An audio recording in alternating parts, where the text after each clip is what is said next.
Hello. So this is the penultimate episode of the 172nd in 7 challenge. Not everybody's going to be here tonight, unfortunately. But you know how it is. It wasn't ever planned as anything other than a bit of fun. However, we will have Graham, who is here, just come into the studio, and Mikey, who is also here. Hello. Hello. Hello, everybody. Yeah, so Carl's not going to make it tonight, unfortunately, and Dad, Scally Models, I think he's still suffering with his back a little bit, so he won't be in. And Steve is unable to get to the shed because it's too cold, unfortunately. Aww. Bless him. So we sent over a candle, help warm him up. Tiff is in the chat, second comment of the evening, so well done, Tiff. I can say that because on my screen, the first one is always from Streamyard. Anyway, and then, of course, Carl and myself have said, hi, I've just informed Tiff there of the second comment, and Graham has just said hello. So that's everyone in the chat so far. If you are watching, leave us a comment by all means. Ask a question if you want to, whatever. That we'll have a quick look, see where everyone is at. So, Graham, are you in a position to tell me what you're up to? I am, yes. I've just dived back out the spray booth. It's very wet and glossy.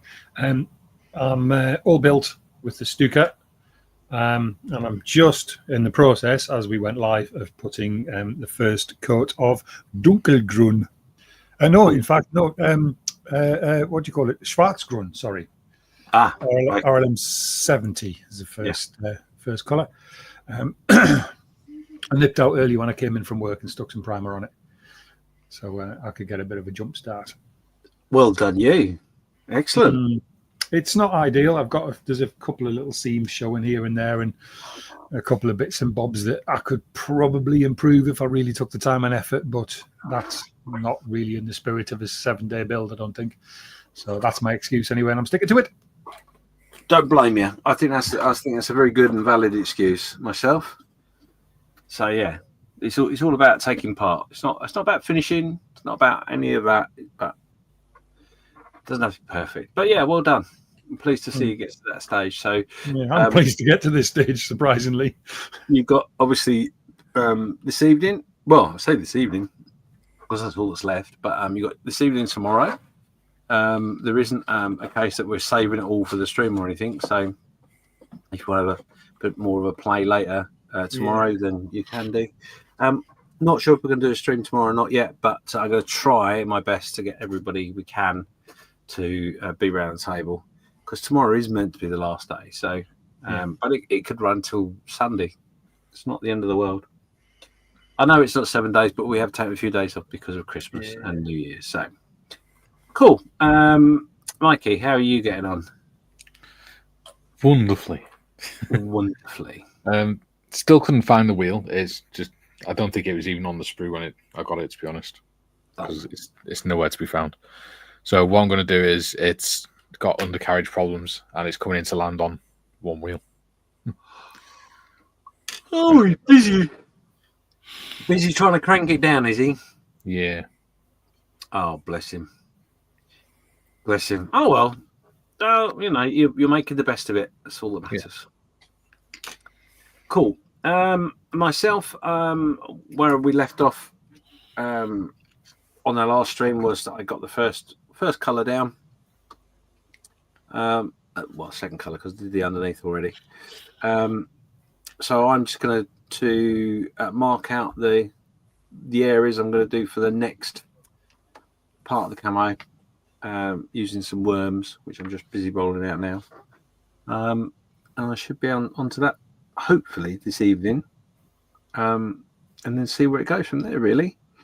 But yeah, there's a lot of details to be painted that haven't been painted because I've sort of gone with the big brush technique and go back with a fine brush later. Yeah. If that's such a thing. Is that such a technique? I don't know. Yeah. But I'm going to stick to that. So there you go. That's us. That's where we're up to. Tell us what you're up to this evening. Are you already feeling the cold in the UK? Set for a bit of snow later tonight, maybe. But yeah, I'm gonna see the snow fall, and then I'm gonna see it melt immediately. So hopefully, it's just that part of where the weather hits the UK. I'm going to be lucky. I don't think we're going to be affected too much. More the middle of the country, isn't it? It's going to get a bit. We've had a severe weather warning pop up on the phones this afternoon. So, oh, have you? Yeah, which just means I'm planning on going out with my good lady tomorrow, but then Sunday looks like it's probably going to be a bit of a write-off day. So, I should probably be in here. Oh well, there we go. Which is no drama, really, is it? I'm not going to lose any sleep over that. I'm going to say I wouldn't necessarily say that's a write-off day. Well, as in I won't be going out birding or anything like that. I'll be I'll be stuck at home. Yeah. It's a perfect day. That's what I've been wishing for all day. That is. Well, if I get this finished by tomorrow, then I will probably move on to something new on Sunday. Ooh. Wow. Bug finally has bit. I think you can give yourself a pat on the back. Jolly good. That's what I like to hear. I like to know that. Do you know what? Do you mind if I share the message or talk about the message I sent you last night?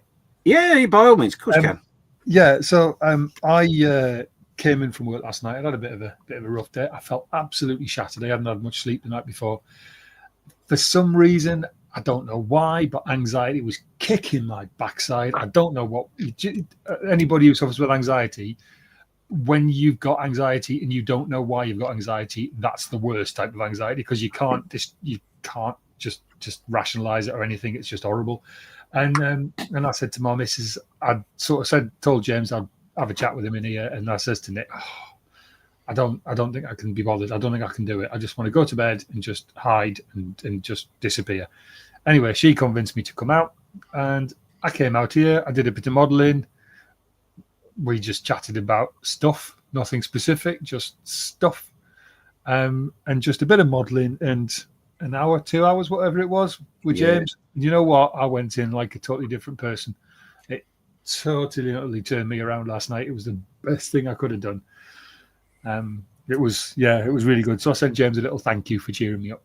And I've been out of modelling for quite a while, and sort of last night is the nights when I realised just how much I do get out of this hobby.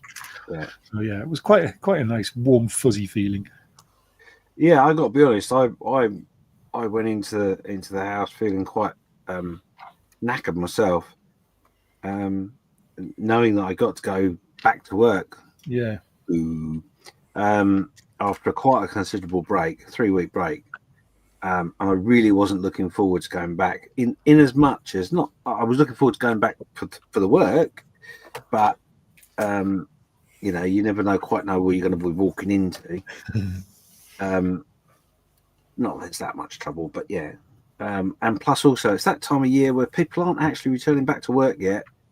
They're still going out and having fun, all that sort of stuff, which we don't do. No. I say me, I don't do. So yeah, it was a bit of an unknown quantity. So I actually went in and I went to bed because that's what I said I was going to do. Went upstairs, laid in the bed, and 40 minutes. No, that's it. Got to get up because I couldn't sleep. So I didn't know anything about this message until I happened to look upon it at stupid o'clock in the morning. Oh, that's nice. So yeah, it is good. It's good to see you back on the bench, and it's good that you're having that process where you're feeling you're achieving something and you're getting something out of it. So yeah, definitely. And it's one of those things, because little sort of peek behind the curtain, but we've got a little bit of a sort of group chat between a few of us who've known each other through modelling for what, 8 years. Oh God, yeah. And we've kind of stuck together right the way through it, despite whatever else has gone off around us. And it's not a very active chat, and there's a few of us that aren't modelling in there at the minute. Quite a few of us that haven't been modelling recently. And now and again, somebody will just drop a message in, and we all sort of chime in and have a bit of a chat. And James is always the one who's trying to motivate everybody to get to the bench, and we're all like, yeah, we're going to do it. And then most of the time it never happens.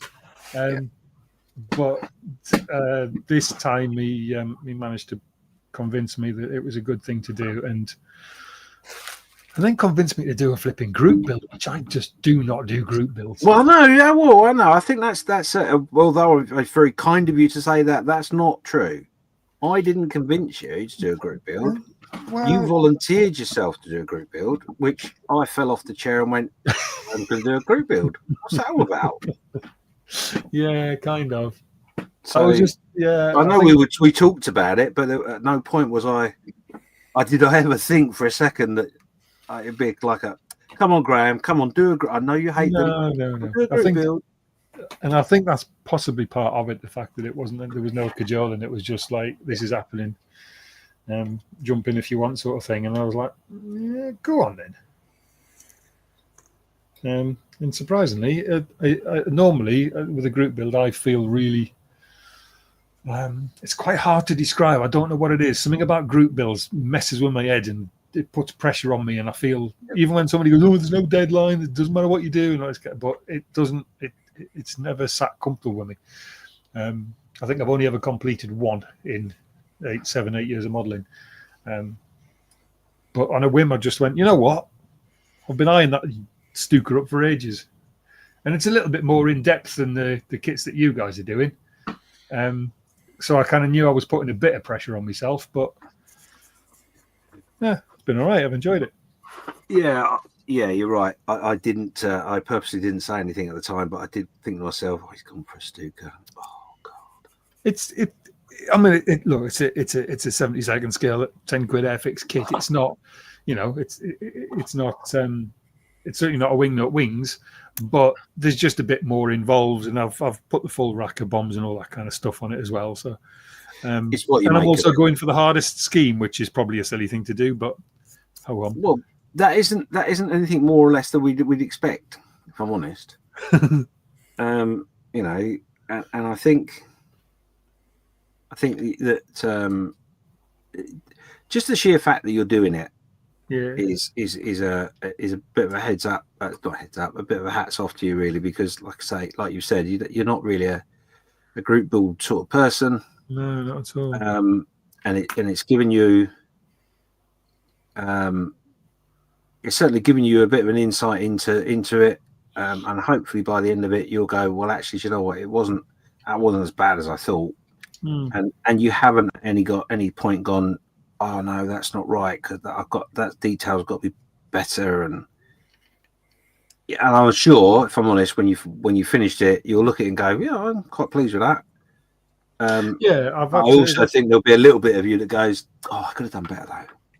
Yeah, there always will be, because I do like to try and get to quite a high standard, but I've kind of rationalised this as, it's a 10 quid Airfix kit and it's a 7-day group build. It's not meant to be my opus piece. I'm not going to be, having anybody emailing me from any magazines going, oh, can you do us an article on it? Because that's not what it's all about. It's literally just about knocking a kit up and having a bit of fun. That's right. I was listening to your latest episode of your podcast today. Okay. And Malcolm said something which I found was quite interesting, because he said something about he was not planning on doing many group builds this year. Mm-hmm. And the reason he gave chimes with me, because that's part of the reason I think why group builds bother me. And he said that he's got loads and loads of kits, and there are no group builds to match the kits. So all he was doing was going out and buying kits to match the group builds, and not actually building what he'd bought because he wanted to build it. And that makes a lot of sense to me. I was kind of nodding as I was driving along in the car, and Mark was chatting. I was like, yes, you're right. I totally agree with you. Because that is a thing as well. You can get swamped up with like, right, okay, oh God, I've got to build a 135th scale tank now because this is a group build, when really I want to be building me Warhammer Tree People or something, whatever they're called. But you know what I mean? Yeah. So that made sense, and that's part of it, I think. Yeah, I think you're right. I mean, that's the joy for someone that Mikey can attest to this as well. That's part of the joy of being the boss of the group, is that you can look at your stash and go, right, what have I got that I want to build? All right, I know, we'll do that. Oh, we're going to do a group build with this. And everyone goes, oh, yeah, that'd be great. Oh, I haven't got that kit. I'll have to go and buy it. Oh, have you? Oh, never mind. Well, that's how it started off with ours. But then me, John, and Gary started taking in turns choosing. Yeah. And what we've said is, now that the channel, or what I've said is, now that my channel's monetized, is because John struggles to get some kits down in Australia. If me or Gary choose a kit that he can't get hold of, I'll send it down there. Yeah. No, and I think that's a great way of doing it as well. Yeah. Because it does. I mean, I've said all that. It isn't actually I choose a group build at all. What I tend to do is I tend to ask people what they think, and then try and figure out something around it if I can. So I'm the same. That quite often I'll go, oh well, yeah, no, I need to go and buy something for that. Or certainly when you talk to people when you're at Telford, and they go, oh, you're going to do this group build or that group build, you're like, oh yeah, I'd love to do that. Or I just walk around the show and find one of those kits. So yeah, it does happen like that, and also as well as that, it does happen that you know stuff you want to build or you've promised to build. I'll put my hands up to this particular way. You don't get to it because you're too busy doing other stuff. So you know that is the problem with group builds, and if you're a member of lots of groups, that's when the problem becomes an issue, because you don't want to upset anybody. You want to be part of all the groups as best you can, and 9 times out of 10, the subject matter that might be in the mess, for example, in my group, will be completely different, like World War II, and then in another group it's Vietnam, and in another group it's modern, and in another group it's figures, and you're like, I can't merge those things together.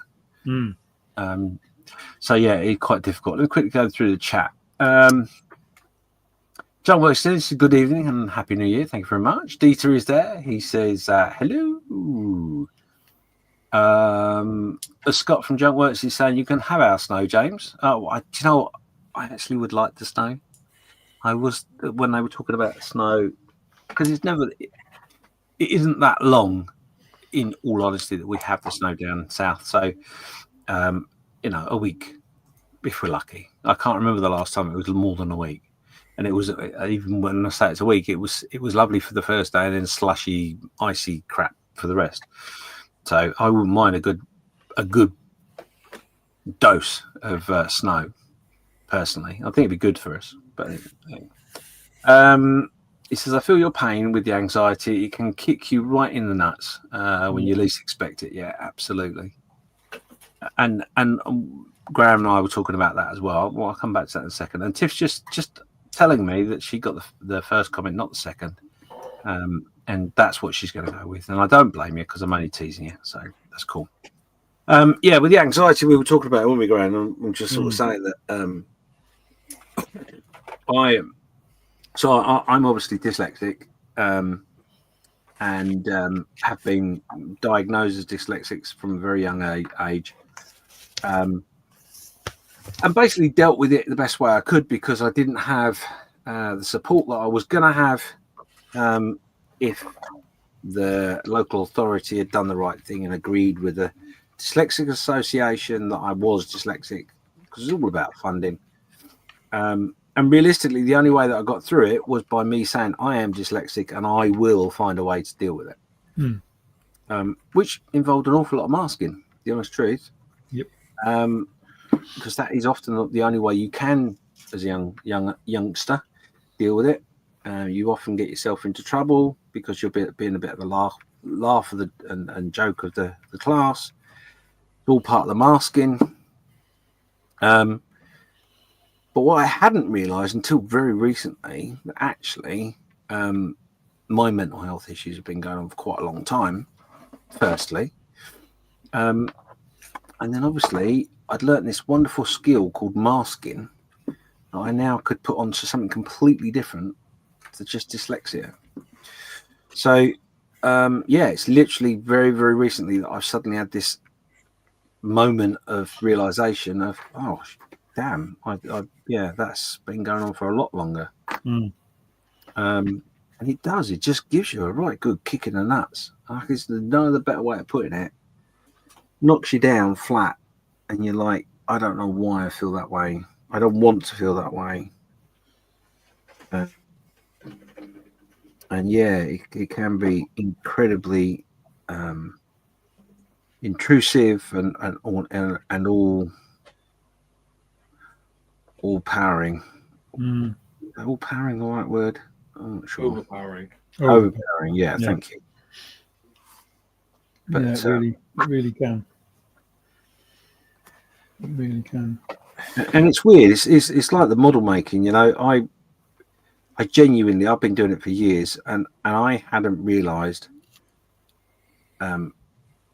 just how therapeutic and how much it helped me through the years without me actually realising, which is really that depresses me more than anything else. Is the fact that how can you not know? How can you not know that little bit of plastic is giving you such a break from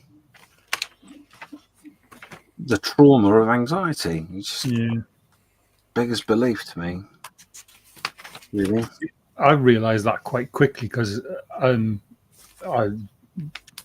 sort of told my story about how I got into modelling quite a few times in various places. But to sum it up, it was an accident. I bought a kit for my son for his birthday, and I bought the same kit, another Airfix starter kit, and I was going to build it together with him, and he wanted to wait a little while. So I looked on YouTube, fell down a bit of a rabbit hole, started building models.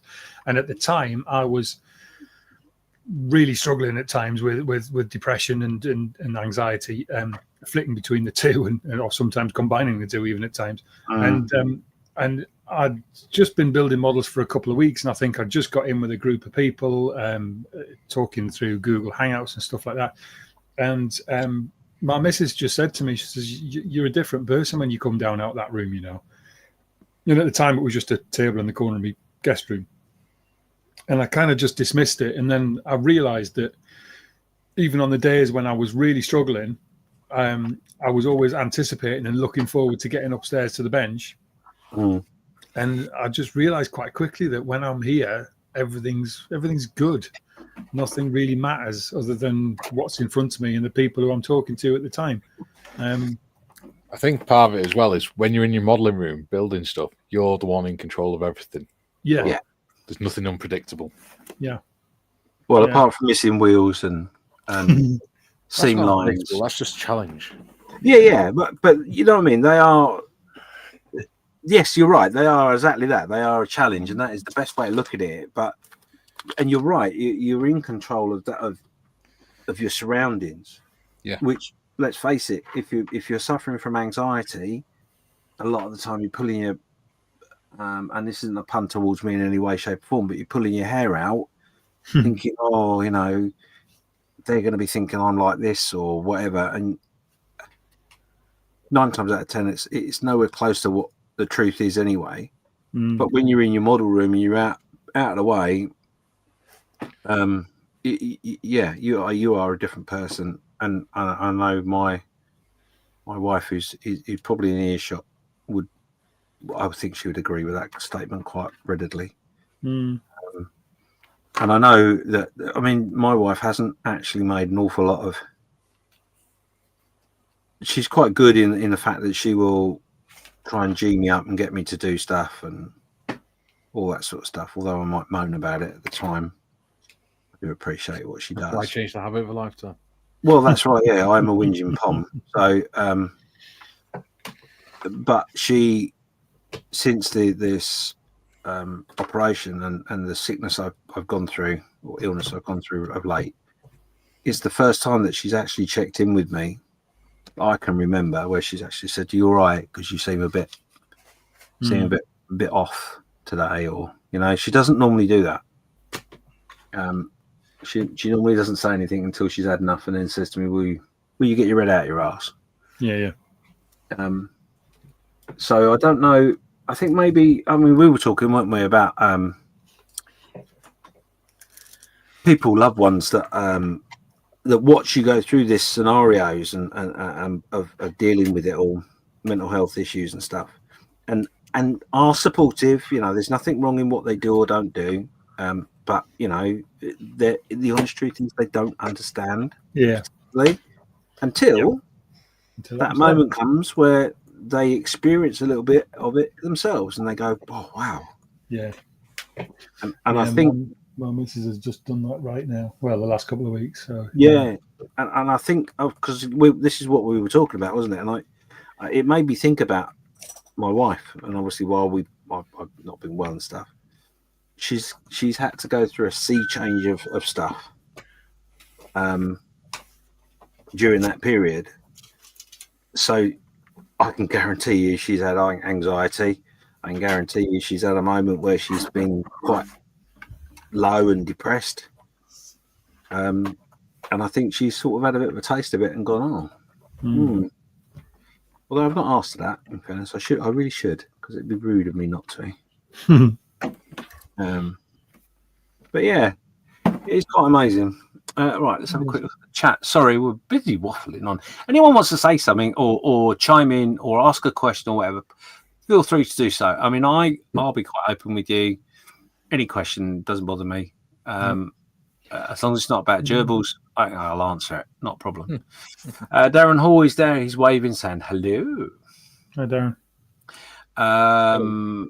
Scott saying my mental health hasn't been the same since I had a mental breakdown from stress from a previous job a few years ago. Kit building helps me keep my mind away from nasty stuff in my head. Absolutely.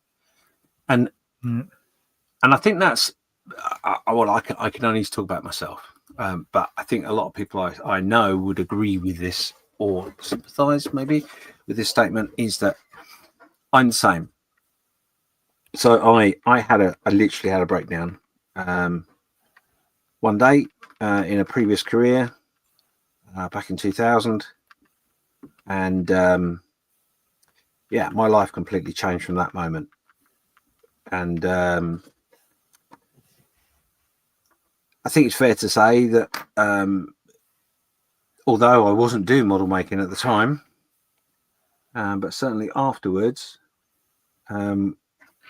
I did turn to model making because I knew that it would help.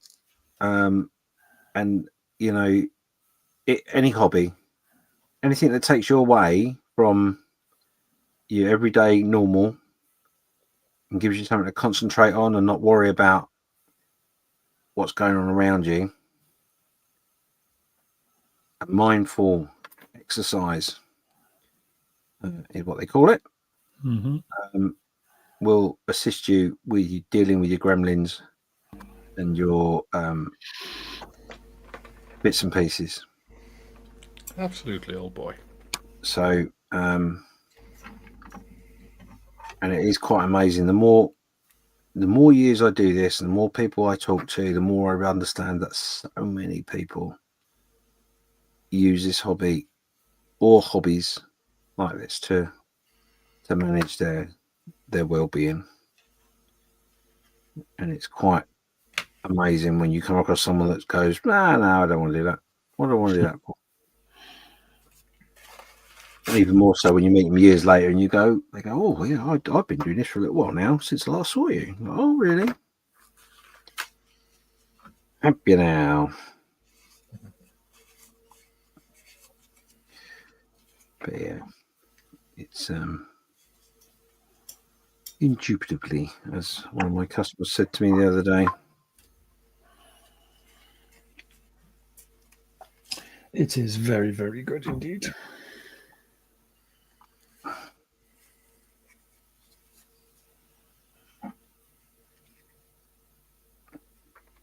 The problem I find with doing these worms is I get really confused. I'm not quite sure where I'm meant to finish.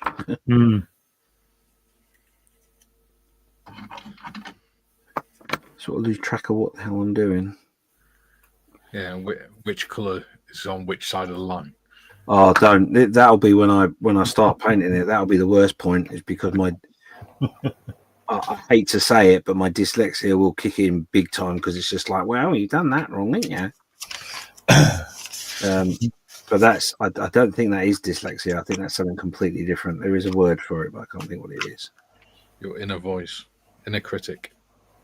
No, there is where you get confused with patterns and stuff. There is a thing, but I can't think what it's called. It's a thing.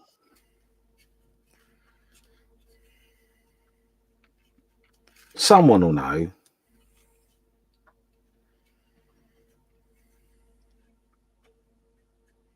At least I hope someone will know, because then I won't look quite so stupid as I do right now. Jim's just asked an interesting question. Bear with. That's the problem also, is I've got my head down. Right, okay. So let me... Oh, yeah, cool. Blimey, just kick that off, jumped. Since I've literally had me up a minute ago. So Jim's in, he's saying hello from Chicago. A little bit hello between each other.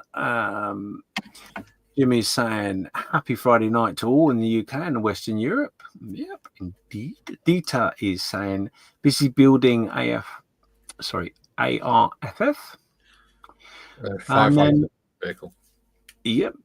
And then Jim's question is the blue tack reusable? Does it lose its adhesive strength if you do? So, as you can probably see, I've already used some of this blue tack before, once before, and in some cases, yes, it has lost a little bit of its adhesiveness. But if you roll it, you will get a little bit back into it, but it won't. I won't get third use out of it, I don't think. So yeah, it's not my preferred method, if I'm honest. Normally I would go through the trouble of doing masking with masking tape, but I want to be a bit clever with this particular build, so I'm taking the risk. And as it's something that I'm not too precious about, it doesn't really matter too much if I cock it up, to be blunt.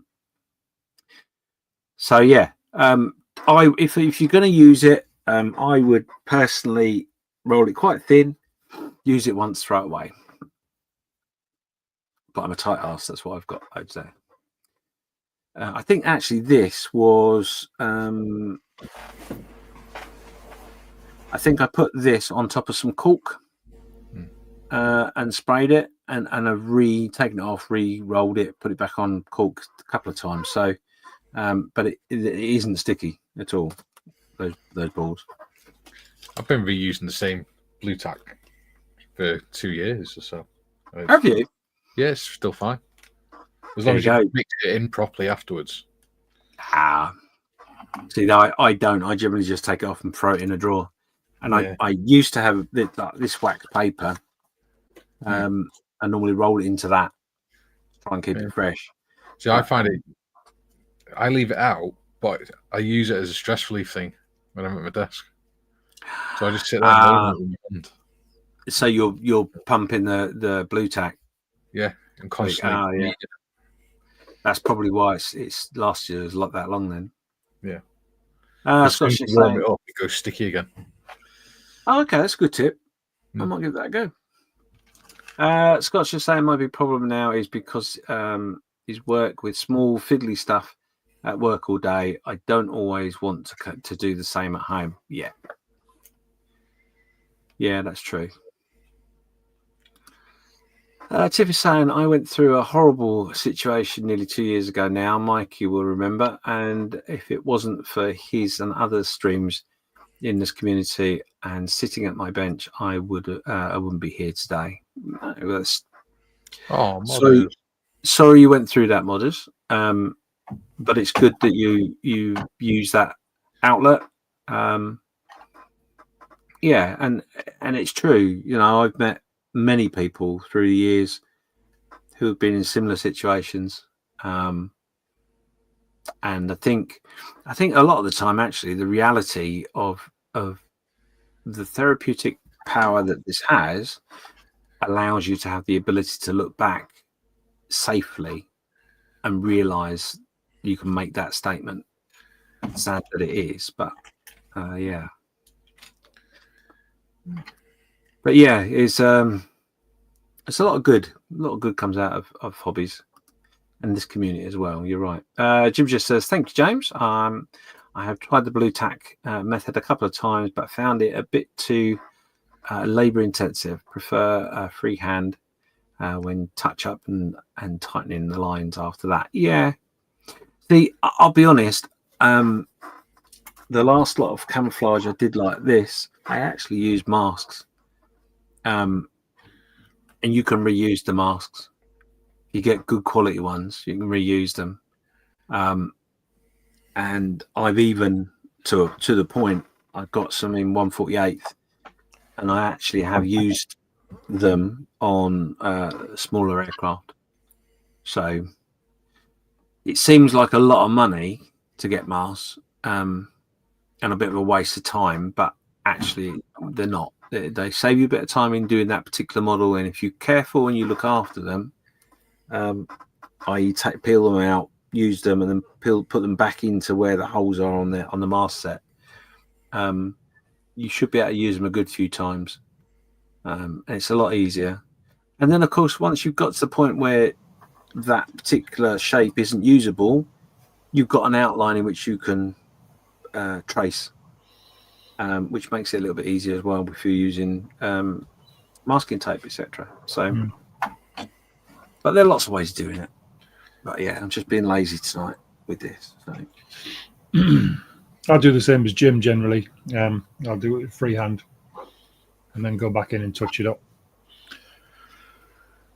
Swirly stuff. Obviously, this one's splinter camo, so that'll have to be done with tape. But yeah, I've always found with the freehand that I'm a little bit too free with it and end up cocking it up.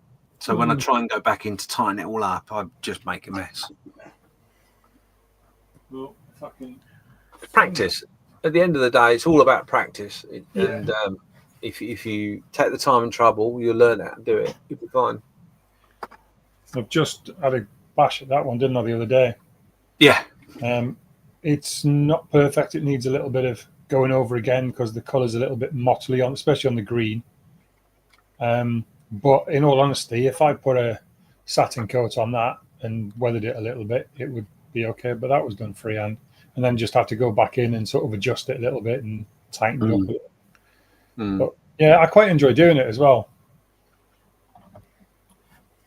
It's quite I don't know. It's quite satisfying to think, oh, I've just done that. Yeah. Then to draw it out with pencil. So I know the pattern. So I've got I'll copy the pattern off the scheme, and just go out in a sort of a 2B or a 4B pencil, so I can see the marks very faintly, and then I'll do like the woodworkers bit, and I'll put X's in the bit that I've got to paint first.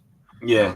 See what I mean? So I don't do what you were just talking about then, sort of painting the same bits next to each other.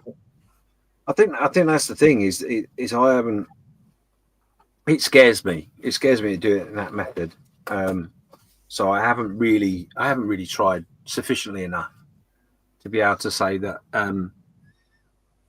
that way's the better way or this way's the better way, or I just, like everything with my model making, I found a way in which I find easy and as stress-free as possible, and I stick to it. Same with paints. I just do that bit and it's fine. It's only relatively recently that I've stretched out and tried newer products that I probably wouldn't have in the past. But yeah, I generally find what I'm happy with and stick with it. Right, I'm just going to stick my head in the spray booth. I am watching.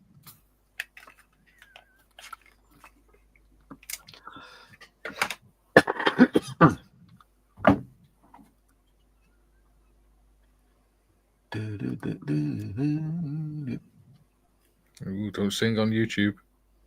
Oh, that wasn't me singing.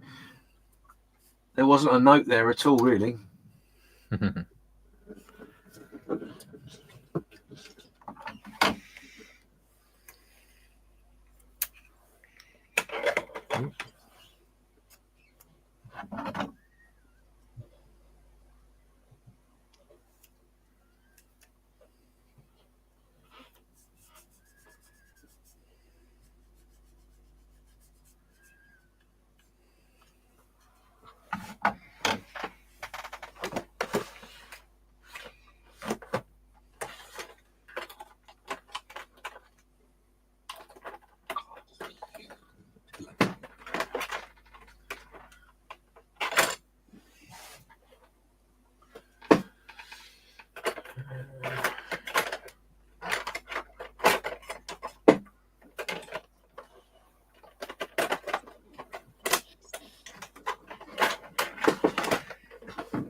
How's the 4848 website going, James? Not good.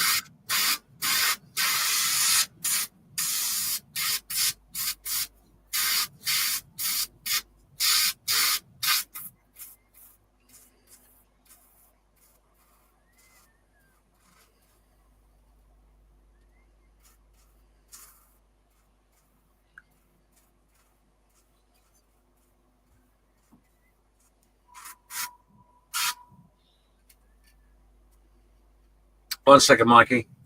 All right.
Yeah, it's going okay. Just clean out the airbrush and I'll tell you where we're up to. Mm-hmm. Of course, I've made mistakes. You wouldn't be human if you didn't.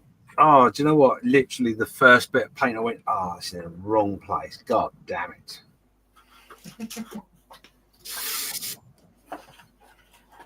Never mind. And then just to add insult to injury, I got paint all over my arm. All over your ass? All over my arm. I didn't use no arse was used in the painting of this model, I'll have you know. So you weren't dressing up as a baboon then? No, not today. Not on a Friday. Only on Chester Zoo Day. Yes. Right. Time for me to get my spray on. I've got a lifeboat to spray as well. Oh, I say. I might as well prime both of them whilst I'm on it. You might as well.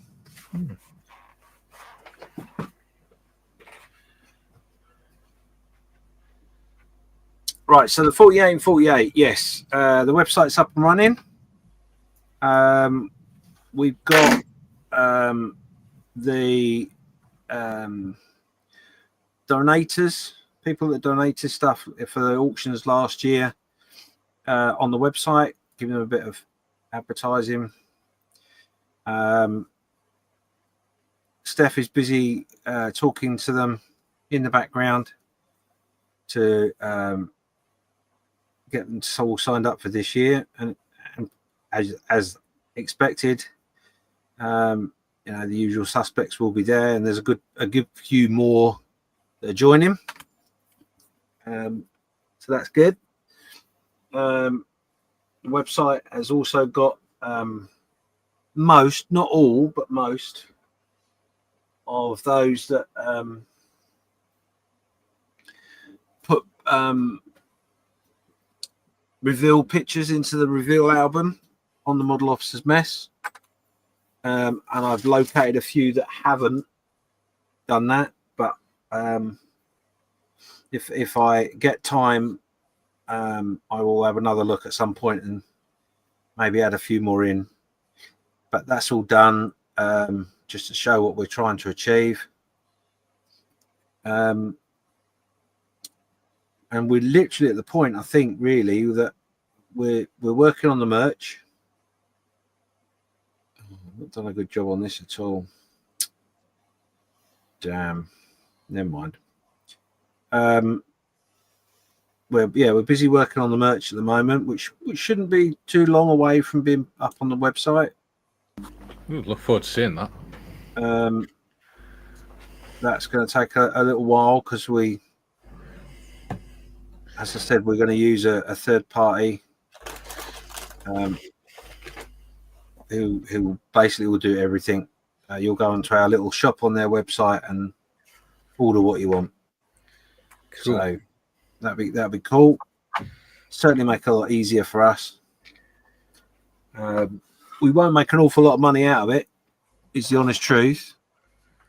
But every little penny counts. And plus also, if I'm honest, it's nice for those that want to and those that can afford to grab themselves a t-shirt so they feel like they're part of a little bit more closer to the group. Yeah, shall we say. That's what they want to do. And like I said, there are a few options. Oh, there's so much overspray on this, it's awful.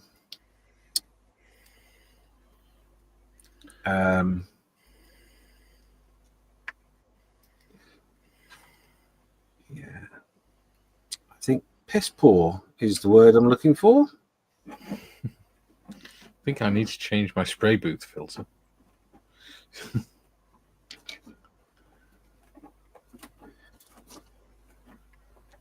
Well, I suppose, in all honesty, it's a three-tone affair. I'm not going to be too precious about it. It is what it is. It is what it is. What it is. Yeah, so hopefully we should be in a position, I would think, probably in the second week of January.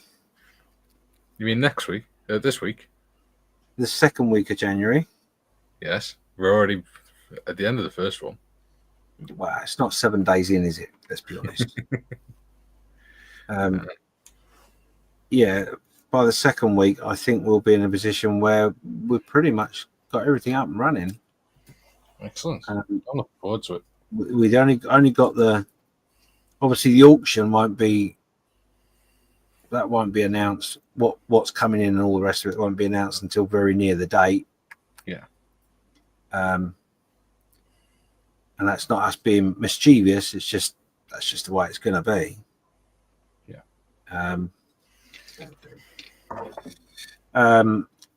But yeah, it's the most organised we've been, I think, in is it now 5 or 6 years. I think this is the fifth or 6th year we've been doing it, which is going to be super.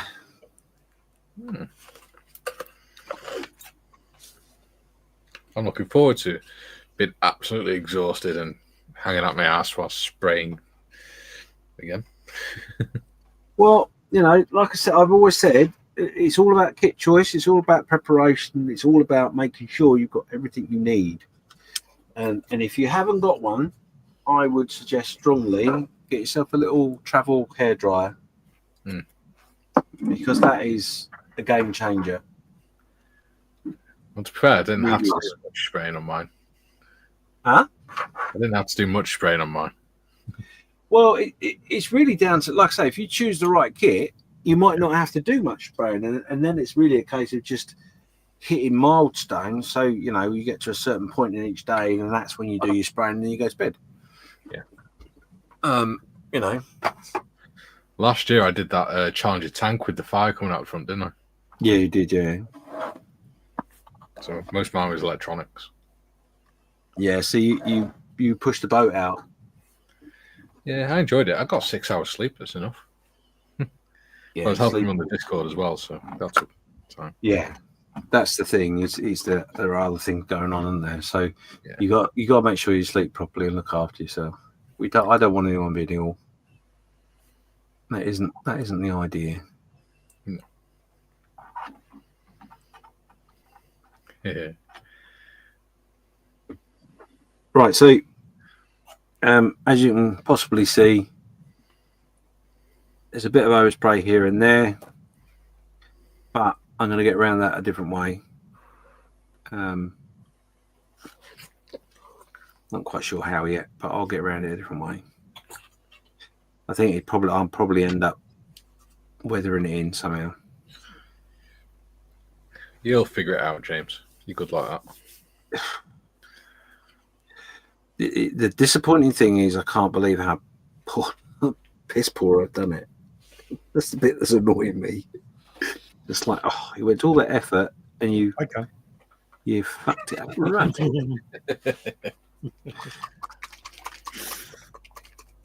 But yeah, never mind.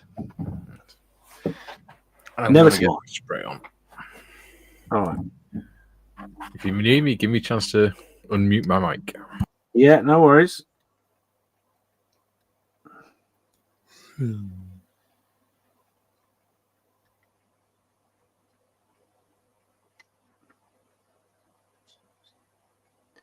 Yeah, plus also the other thing we've got to do as well is we've got to make the decision about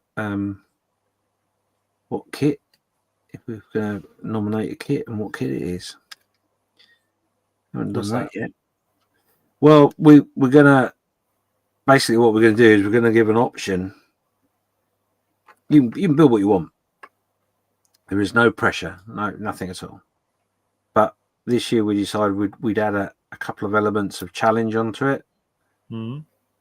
Which would be, for example, we choose 2 kits, one being so let's say an Airfix Spitfire, and the other one being a Revell, I don't know, Sherman tank, let's say, and you've got a choice. You can either build one of those out of the box, if you want to go have that extra challenge, or you can use 2 parts out of each kit or 1 kit, or a few parts out of the kit, and build something completely off the wall. So you could, for example, do the fuselage of a Spitfire on the tracks of a Sherman tank. Okay. If you wanted to go completely out there. Yeah, so we're going to choose a couple of kits at some point, which we should do by the end of this month. So it gives everyone plenty of time. We're going to try and choose things that are easily obtainable around the world. We might not be quite so precious on it has to be an Airfix, or so we might just say a Spitfire and a tank, or Spitfire and a Sherman, for example. And then it doesn't matter which kit manufacturer you use. If you can get hold of one that's Panda or whatever, doesn't matter. So yeah, just going to add another element onto it, just for a bit of fun. I see, said the blind man.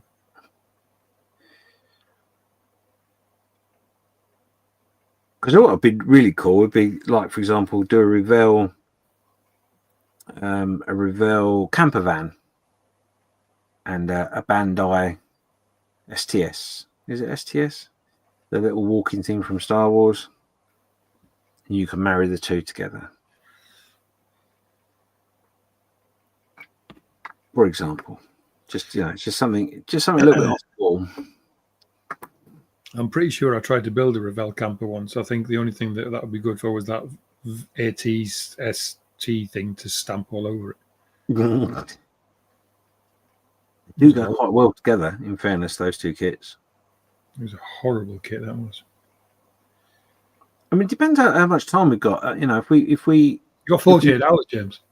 Well, that's true. But what I meant was if to the run up of it, we seem to run out of time to tell people what we think is the right kits. Oh, right, okay. We might just make it. Well, it has to be a kit mashup, and you've got to show what kits you've used.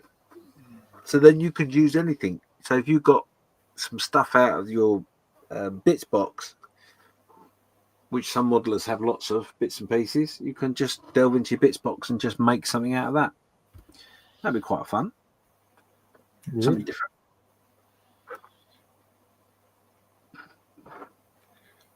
And that's sort of the idea is to just try and another element to the onion, so to speak, to make it a little bit more fun.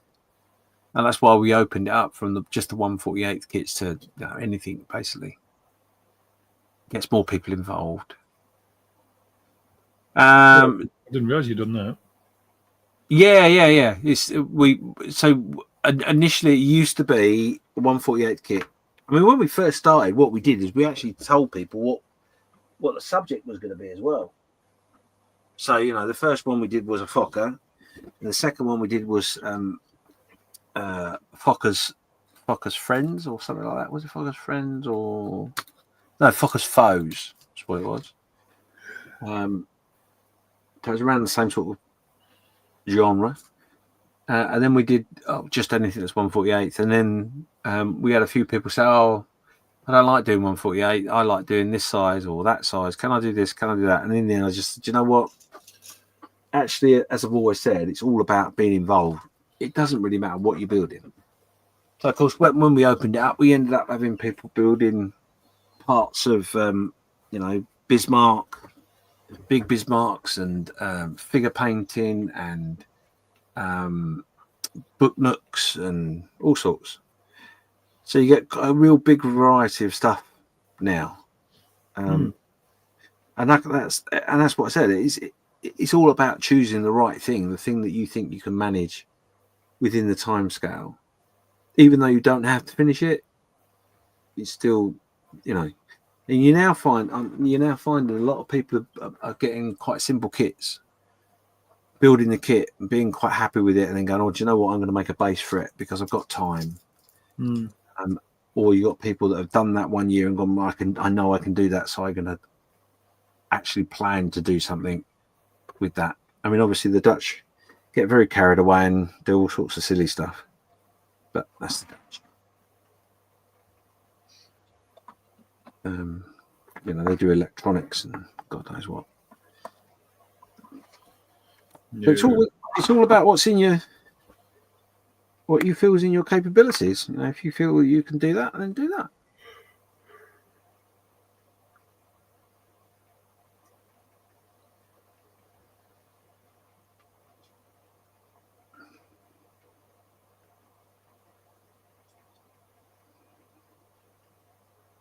Certainly makes it quite interesting to see what people choose to do.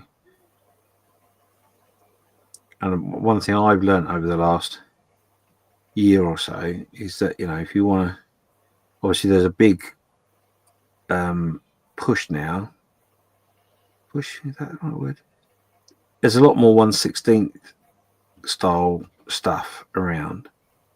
You know, the big scale stuff. And certainly a 1/16 figure. Depending on what you want to do, but it's quite easy. I would think it was manageable. Easy is not the right word. It's manageable to do that within the 48 hours if you choose to do so. So, you know, you can really, by opening it up, it has done exactly that. It's opened it up to all sorts of things.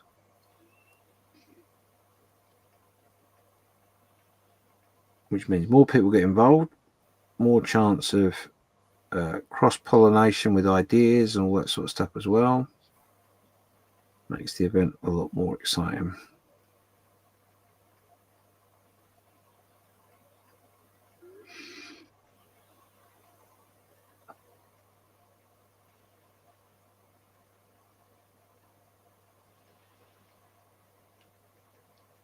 And as a little teaser, obviously I do the inspiration boxes with Spruebox, my business, and I won't be doing it this year, but next year I am going to put a box together for the 48 hour. I decided today I can't do it this year because I hadn't had the idea until quite late in the day. But that could be quite interesting because the way the inspiration box works is that you don't actually know what you're getting until you get it. So whoever wants to sign up for that and is crazy enough to. Again, it's another level of challenge, if you like. Yeah, that could be quite interesting. But we'll see how this year goes first because there's a lot to be done with Spruebox, a lot to be done with the 48 hour. But now the website is pretty much done, apart from a few tweaks here and there, that's how it's going to be now. We'll have it so sorted and so settled that all we'll be doing next year will be just adding the extras on. We won't be doing any of the other stuff because it'll all be done. So that'd be cool. Yeah.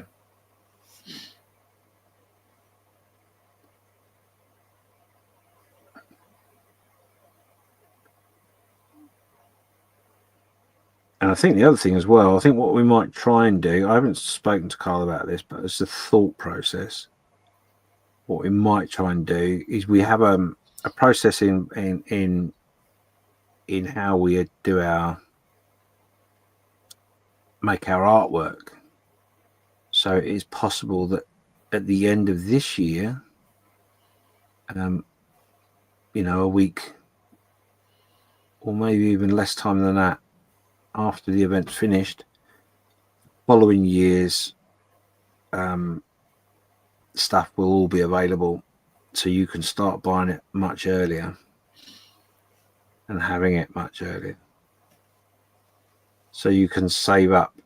You know, when you've got a few pennies, you can get a sticker or a bit of merch, so it'll be a lot longer for you to spread the cost out.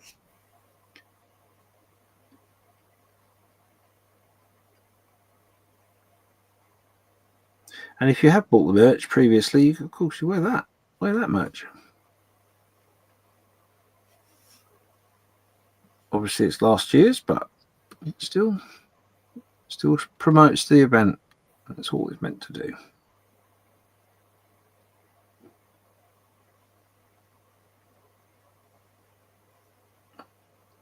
T-shirt is not for a couple of days; it's for life. If you look after it, Just like a puppy. absolutely. Right, so have a quick look at the chat. I'm sure Very there's similar another to how I bit. think of you, James. Huh? Very similar to how I think of you. Okay.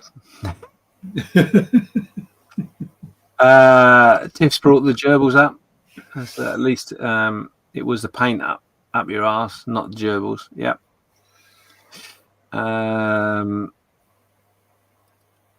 She's also saying I have a tattoo on my hand. It is what it is. Yeah. Tiff says she loves building 1/12 scale bikes as well as the 1/24 scale cars. Might be a bit hard for you to do that within 48 hours, though. Not impossible. Scott's saying I can never commit to things like group builds since I can never be sure I can finish it in time. But that's the joy of it, you see, Scott, is that you don't have, all you're committing to realistically with the event is that you're going to turn up at some point, not even necessarily at the beginning, but you're going to turn up and you're going to start building something that hasn't been started before. That is the only commitment that you're actually signing up to. All the rest of it is up. It part of the layers of which you want to do. It's not. Nothing is written in stone. So if you want to turn up and spend an hour at the bench, and that's it for the whole weekend, that's great. Thank you very much. If you want to turn up and do half an hour whenever you can find half hour, great. It really is as simple as that. You don't have to finish the build.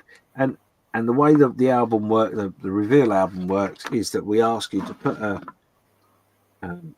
picture up of what you've done. And if you haven't finished the model, then that's what you've done. That's fine. And then after the event, if you 2 months later, 3 months later, you finish the build and you want to put a picture up, that's fine. There is no pressure. There is no obligation to finish. It's no obligation to get complicated. It's really just about you turning up, being a part of it. And even if you don't build anything at all and you just want to support everybody else, that's brilliant. Or you want to pop in for the auctions because you want to pick up some bargains because there's something that tickles your fancy, great. Or if you're away on holiday and you can't be there at all and you just want to donate something to the event, you've got the Just Giving page, etc., to go on, and you can do that. It really isn't about achieving the model or finishing the model. It's all about just being at the event, taking part in whatever guise you can. And if you can't, I don't want people putting themselves into financial risk. So it's not about how much you donate. If all you can donate is 10 minutes of your time to say, hi guys, hope you're doing well, or promoting it at your local hobby club, shouting about it on your social media. That's all. That's great.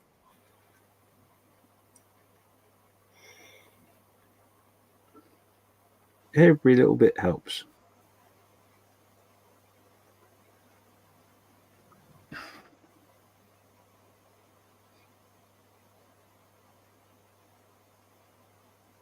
And trust me, there's enough crazy people involved in the event that will go off and do the crazy things. You don't have to worry about that. There will definitely be someone doing something crazy.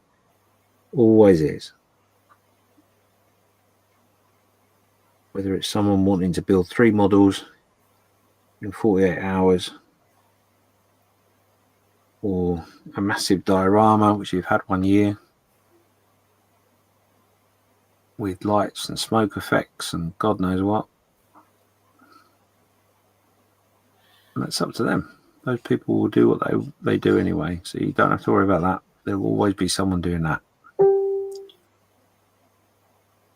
So I'm just using some of the AK marker pens to do some colouring in. Makes me laugh. Not really painting, is it? It is, but it's not. Colouring in my propellers. My propeller, not propellers, there's only one.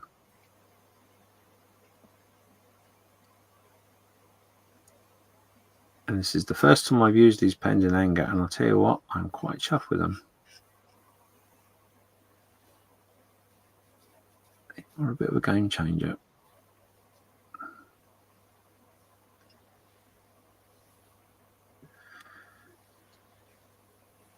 But there is no product placement in this video.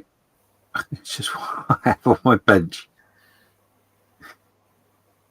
Now, if you're watching Mr. AK and you'd like me to have some products placed on my bench, you're more than welcome.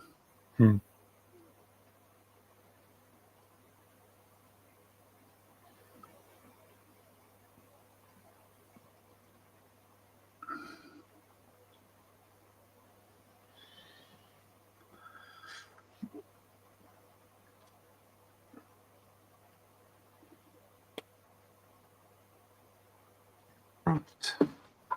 Okie dokie. I'll let that settle for a minute or two, which will give me a chance to catch up with the chat, because I'm sure there's a little bit there. Oh, no, we're up to date. That's good. Cool. Okay, 11 people watching.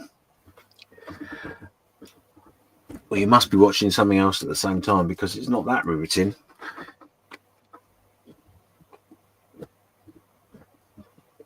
And would you believe it? We've been going for over an hour. Ooh. Let time fly.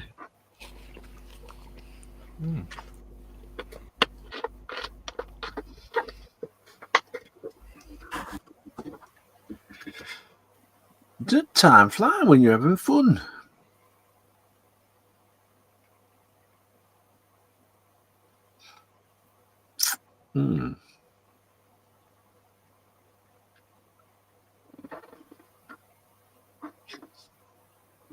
I think we're going to go with that. It looks pretty good from about 2 miles away. Beery. That's what they say around here. They say Beery.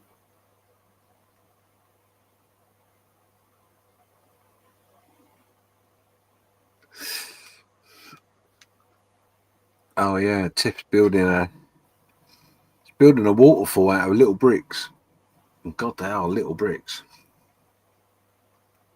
Like a Lego-y sort of thing, but much smaller. So she's got us in the background, breaking the silence.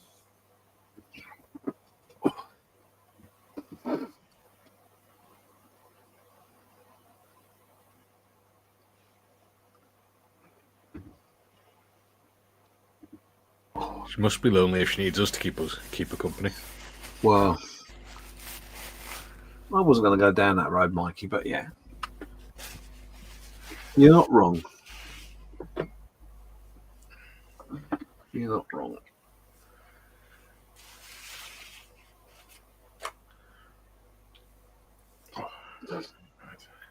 Yeah, so I haven't actually settled on what I want to do for the 48 yet. I'll make my mind up. I really enjoyed doing the figure when we did the Dutch 48-hour build. I really enjoyed doing that, and I'm really tempted to do something similar. Oh, why not? I don't know. I've got a couple of thoughts in my mind that might mean I'm going to branch out a little bit with the idea, so we'll see. That's why. You're going to build a tree. No, I did a tree last year. You said you were going to branch out. Yeah. Yeah. It's yeah, I'm trying to think of a pun. I can't. I'd like to pretend I'm that clever, but I really am not. Best we just leave it, mate. Yeah, best to leave it. Maybe drop a pun in later and somebody else might twig.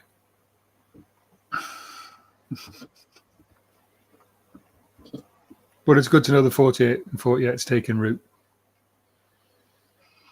Oh my God. Have you got like your pun book open?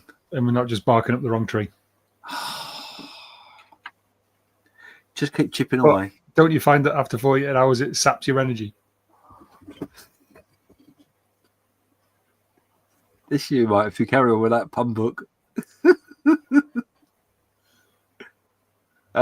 Scott's just saying, does anyone have any modelling goals this year? Mine are to take a brave pill and enter into some competitions and get my channel over 1,000 subs. Yes, they are definitely some very good things to try, but go into it with a clear head and just do the best you can. That's all you can do. How about you two? You got any goals this year, model making wise? To make some? Yeah. I think it's probably pretty much the same. Just build up the channel and make as many models as I can.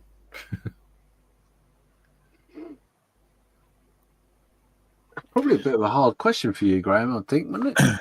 Well, I mean, I've been out of the game for what, 2 years, something like that, 18 months-ish, probably. So I'd just like to get back to what I was doing before that, where I was loving the hobby and building lots, really. I have got half an eye on possibly having another go at making some videos, but I don't want that as to be any kind of distraction at the minute, really, to be honest. Yeah. But yeah, I just want to keep the momentum going really now. It's difficult because I'm similar in that I want to do some videos and stuff this year because I promised that I would do them last. And I feel that I must do it. Though there's no pressure on me to do it at all. But I feel I want to be a person of my word as best I can be, you know. So I've got a few things in the pipeline that I'm doing that I want to get across the line. I'd love to be able to say that I'm going to be super indulgent and have lots of YouTube presence this year and all the rest of it, but I'm not putting myself under that sort of pressure. I'm just going to go with the flow and see what happens. There's a few projects that may mean that I'm going to be on. They'll be on YouTube. So, but in what format, I don't know. Certainly, a couple of the builds in which I want to do. I'd love to do a similar series that I did with my first proper series I did on YouTube, because I really enjoyed doing that. But I haven't found the subject matter to give me the enthusiasm yet. So, although I think I may have it organised. I think what I would like to do, and I was thinking about this morning on my way to work, I think I would like to get another podcast going. Ooh. Yeah. And that sort of, leads into what we talked about before as well. Yeah. Because I'm kind of missing it. And I prefer the podcast thing more than the YouTube thing. Yeah. Because filming myself, I've never found an easy way to film myself building stuff. Yeah. When my YouTube channel is empty now, I literally cleared all my videos off of it for various reasons. But I found that my channel was just basically me just doing bench updates all the time, and there was boring. But it's me just talking, which obviously I like doing lots of. And the more and more I think about it recently, the more I'm missing doing that podcast. Somebody mentioned it the other day, and I genuinely love doing that. I had so much fun doing it. So yeah, I think that's probably. I'd probably like to get another podcast rolling in some format or other. Yeah, that's good to hear. Yeah, been listening to you and Malcolm again this morning, like saying, yeah, it's a really nice thing to just listen to people talking about stuff that they love. Yeah, I think that's it, though, isn't it? At the end of the day, I think we all. There's nothing I like more than hearing enthusiasm from someone on a subject that I may know something about or might not. Especially if it's interspersed with the odd smutty pun. What that is my style, unfortunately. A part of my youth, I think that would be fair to say. And the older I get, the worse I get at it as well. It is good. But yeah, certainly. Well, that and my sarcasm, it is. I'm very much well known for it. So, but it's done with a smile, not to be nasty. It's all good. I think I'm sort of similar in that I want to. There's a few things in which I wanted to do that I promised myself I would do and not actually achieved quite what I wanted. So I have actually been looking at the so part of the inspiration thing that I'm doing. I've got a bit of a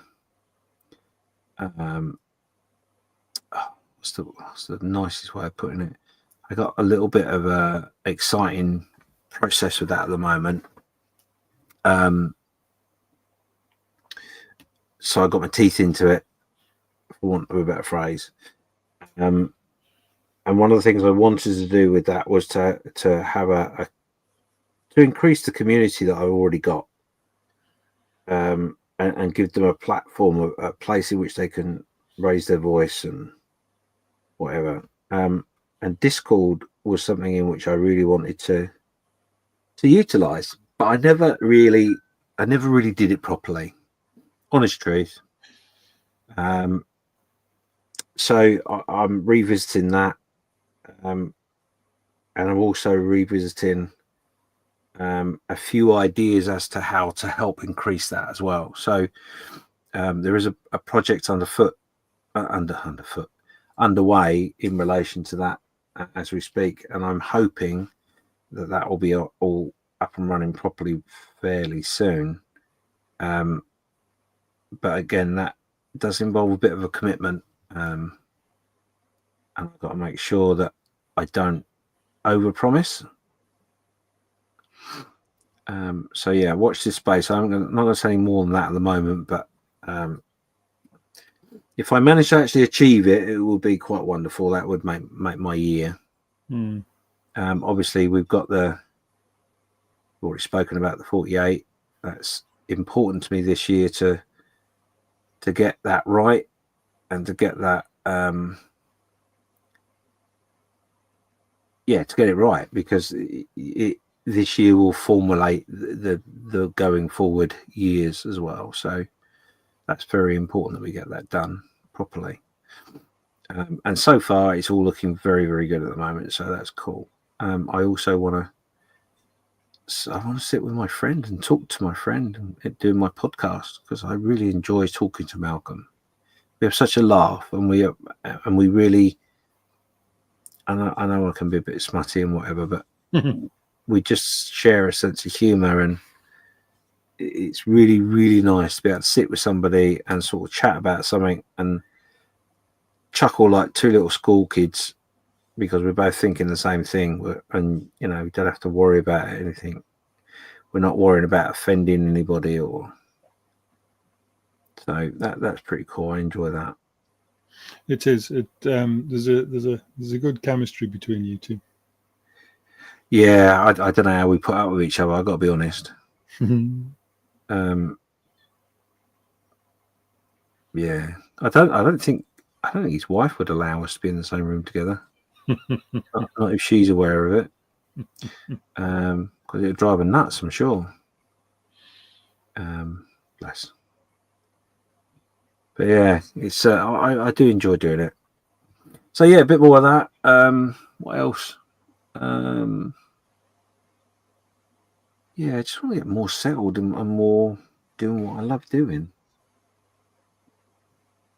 And I took a little bit of a gap last year with the Facebook group as well. I sort of lost my way a little bit, lost enthusiasm, and I'm pleased to say that that's back this year. So that's going to be entertaining as well.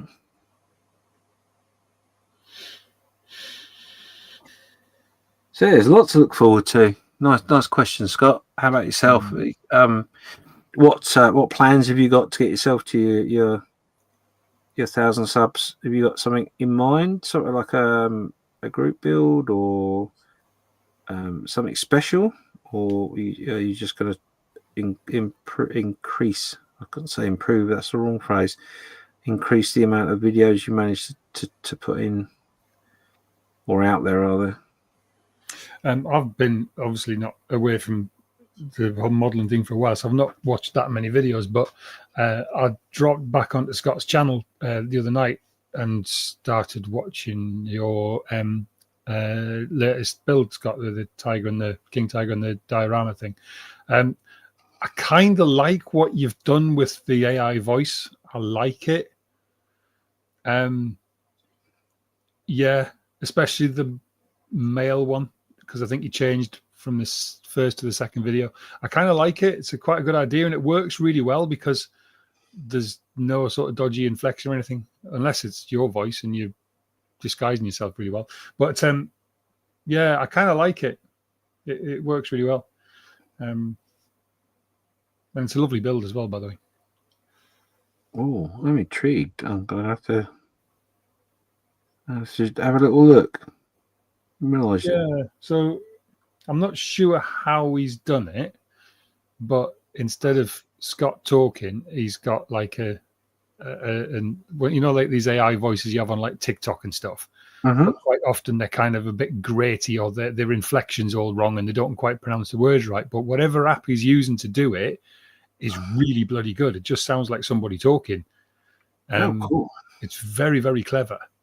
And seems very accurate. And I think the first one in that series, he had a woman's voice, and I think I'm right in saying that the rest of the videos he switched it to a male voice, and it works really well. It's really well. But I mean, your own voice can't be that bad.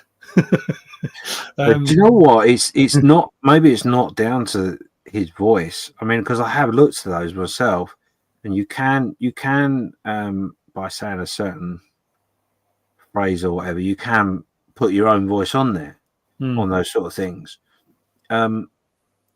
It's about getting the pronunciations right and and not tripping over yourself and all that sort of stuff. And if you're not super confident, Yeah.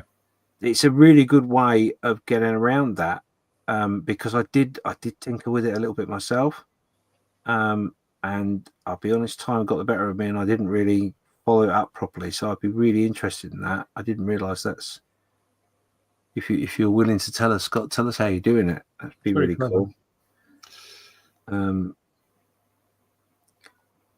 Because I mean that's for me, as you can imagine. You know, I've spoken to a lot of YouTubers and all sorts, and they're like, oh, well, you get your script, and I was like, script? Oh God, that means I've got to read. And you know, that's trauma for me. I can do it. Well, you'll hear in the podcast we used to do. Your intros were scripted, weren't they? Yeah, that's the only bit we used to script was the intros.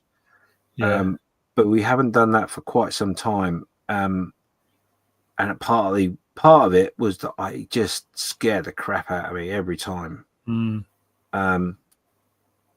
it became, I wouldn't say traumatic because that's probably overselling it, but it did come close to being traumatic. It certainly wasn't bad by any means, but it was always very noticeable when you did it. It always stood out from, because the way that you two talk to each other and interact, you're very natural and you bounce off each other and it flows. So as soon as you switch that to a script, it stands out because it's no longer that natural flowiness anymore, which is not a bad thing, but you could definitely tell. And I think we were happy with doing it that way because there were some things in which we felt, you know, we had to make sure exactly, we did properly, you know.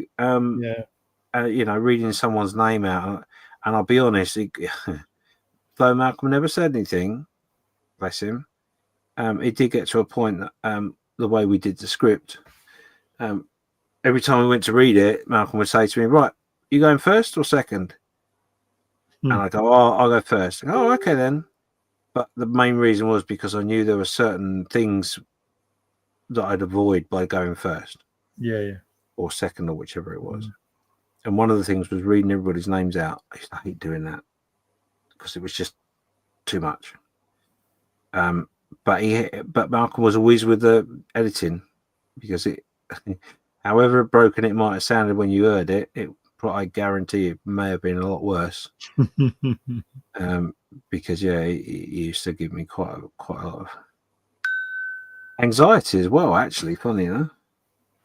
Bizarrely, I've never, as much as obviously I've done broadcasting of various kinds for many years, and I've never ever used a script, and that goes back to you were doing like. The things you used to get assigned to do at school where you had to present to the class and all the rest of it. I'd never done it with a script. And when I did my, when I left the Royal Air Force, I did a professional selling diploma thing because I thought I wanted to be a salesman racing up and down the M4 in a BMW 3 Series in an Armani suit, but never really worked out.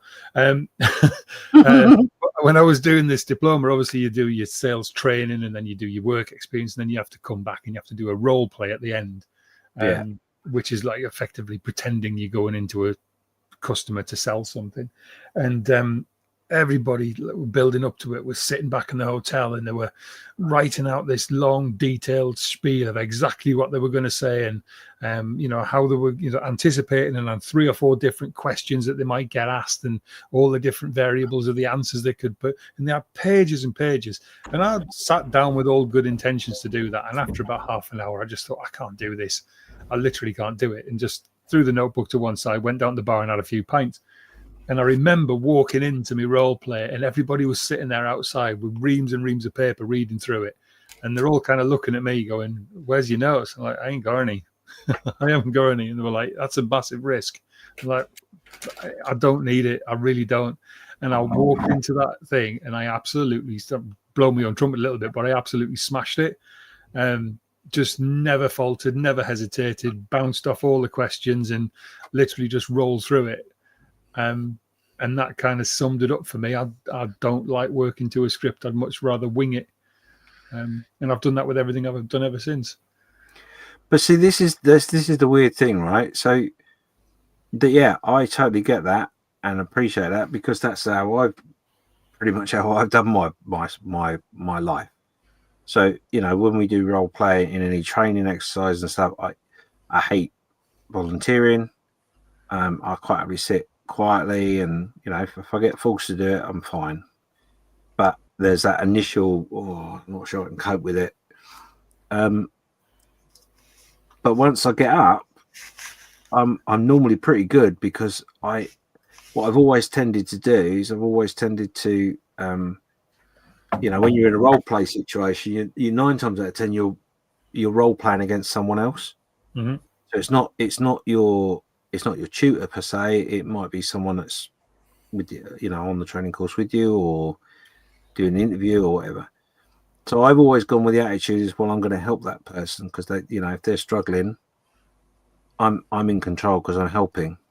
Mm-hmm. I don't see it as I'm doing it. I just see it as I'm part of the process to help them get through. Mm-hmm. So I don't ever have a problem with unscripted stuff. Scripted, always had a problem with it. And I'm not somebody that can go away. You know, if you see an awful lot of actors that are dyslexic, they'll go away and they'll memorize every single word, but not only of their stuff, but they'll have of the person they're playing against, the next two, and all the rest of it, because that way they're in control. They've got every single word to hand. Mm-hmm. But my memory retention is about the size of a gnat. You know, I've literally forgotten what I was saying a second ago. I just don't retain anything. So you tend to find with what we used to do, JMC used to do, while Malcolm's reading his bit, I'll be reading the next bit going, right, okay, I'm ready. And then as soon as it's me, I'm like, tripping over the words and God knows what. 9 times out of 10, I'd get through it eventually, but it was down to his editing. But then also on top of that, there was the occasion where I'd say pretty much what was meant to be said, but in my own words. I used to do that an awful lot. So I'm missing words and all bits and pieces, but yeah, just very fortunate. So Scott is just saying, thanks, Graham. I don't have a mic, so I had to improvise. The voice is part of the editing software I use, and I'm very aware of how my accent and dialect sounds. Oh, okay. Okay. Didn't know that. He said, I did my instructor training in the army and had to change the way I spoke and not use my his dialect. Okay. Thank you. His dialect, so people could understand him. Orcadian. But that's why he uses what he uses, because he hasn't got a mic. Oh, okay, that's interesting. What software is it you're using, Scott? Just out of interest.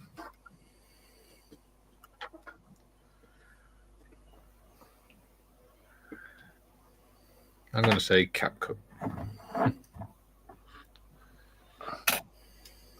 I'll be totally honest, Scott will hate me for it, but I haven't watched any of his videos for quite a while. That's right, a minute. I'm bad at watching other people's stuff. I really am. To be honest, I spend that much time doing live streams and that now that once I come off them at night and I'm modelling on my own, I just put music on, put some relaxing music on. Yeah, that's the other thing with doing the videos and the YouTube and all that sort of stuff. It does take quite a lot of time, you know. And that's why we were talking about this the other week, saying that I quite like doing the lives because there's no editing involved. I was it's just literally exactly it's just done. Yeah. Now, obviously, with Just Making Conversation, we use the YouTube format as well as the audio, and we use Streamyard for that. It's great fun because you can add bits and pieces in to the audio that you won't see on the YouTube. That makes sense. Mm-hmm. So that's been quite fun doing, but doing the editing again, it's not that difficult. It really isn't. Yeah, just takes time, doesn't it? Yeah. The last one I did took me, I think, about an hour and a half. It didn't take me very long. Yeah. But I didn't do an awful lot to it. So, but like the physical video editing that I've been doing for something else takes an age. Takes an absolute age. I still do the odd YouTube video for like me bird watching, and when on the odd occasion when I do go wild camping, I'll still knock a YouTube video out then. And I've got to be honest, I don't enjoy the editing process at all. No. I love making the videos, I love recording the stuff, but I just hate editing it. If I was rich enough to afford to pay somebody to edit me videos for me, I would churn out a video a week. I really would. It's the editing that I really can't stand. Yeah, I mean, I'm the same. I have toyed with the idea of paying someone to do it. I've also toyed with the idea of doing the physical. I don't mind doing the physical chopping up of the video. It's the audio and all that sort of stuff that does my nutting. And I then, as I was alluding to earlier, I did toy with the idea of doing, because a lot of my videos that I've done, especially build videos, I'm building and I'm filming while I'm doing it. So there is no audio because I'm listening to music or I'm doing something else, or the wife's talking to me in the background or whatever. So I have to make something to go on it. And that's when I did toy with the idea of maybe AI was the way to go, because then you could write a script, you could explain what you were doing in a Word format, and then get the AI to do the voice. But the few that I've tried, they still sound like what they are, and I don't like that very much. Seriously, have a listen to Scott's the latest couple. It is really clever what it does. So yeah, he's just saying there that it is the free Microsoft Clipchamp editing software. For a free program, it's very good. And he says, yeah, editing sucks. Actually, I might look at that. I don't know if I'll be able to use that, but because that would be a game changer for me. That was the one thing with the build I did, the video series I did that I really enjoyed doing. That was part of the joy of it, was I was doing stuff that I hadn't done before. It was all new to me. It was all, what you saw is the same as what it was for me. What series was that? That was when I did the church. Yeah, I thought it was. That was really good. Yeah, but I've not managed to get that format back, and I don't really understand what I did, how I did it to make it work again. If that makes sense. Yeah, it was very good. And I know I changed the way I did things a couple of times, because I remember talking to the people we were hanging out with at the time that were making videos about the process I used, and people adopting it and running with it and doing quite well. But it is really, I think what it is, more than anything, like everything in life, it's about how you prepare yourself. If I'm not the sort of person that writes a script out. I'm not the sort of person that writes a plan out, because, if you're going to be really technical, you should do a storyboard and all that sort of stuff. But I'm not that way inclined. God, I find it hard enough to follow some instructions, let alone do all that. But that is the best way. If you're going to do it, have the idea, just write out a very short, brief breakdown of how you're going to do something, and then record it. It should work. But yeah, there's something I want to play with this year. So he says, you can choose loads of different voices and how the voice sounds, etc. Yeah. If I don't know if you remember, there is I did a little advert for Sprewbox. Funny enough, where was that? I don't know if it's on. I don't know if I got it on here, but yeah, I used an AI voice on that, and the that was free. That was without me paying for it properly as a tester. And initially, as it comes out, it was okay, but it just needed a little bit of tweaking. And again, you can tweak that slightly in your video editing. But I didn't. I mean, that was only like a 30-second clip. I think that was. It was really, really short, but I don't know, no more than 15 words or something like that.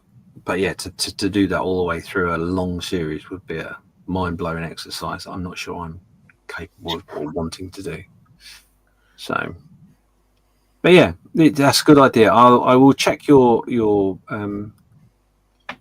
videos out, Scott, and I will leave a comment on there to show you that I've done what I said I was going to do. But I will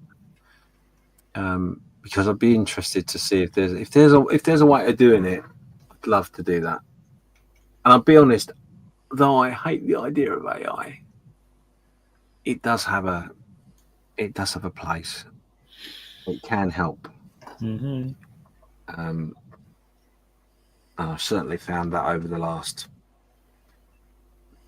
3 or 4 months, where you, especially brainstorming. I can't believe that I'm telling you this, but yeah, a lot of brainstorming. People will know. Graham will know, and Mikey not so much, maybe, but maybe a little bit. No, I'm sure he does actually.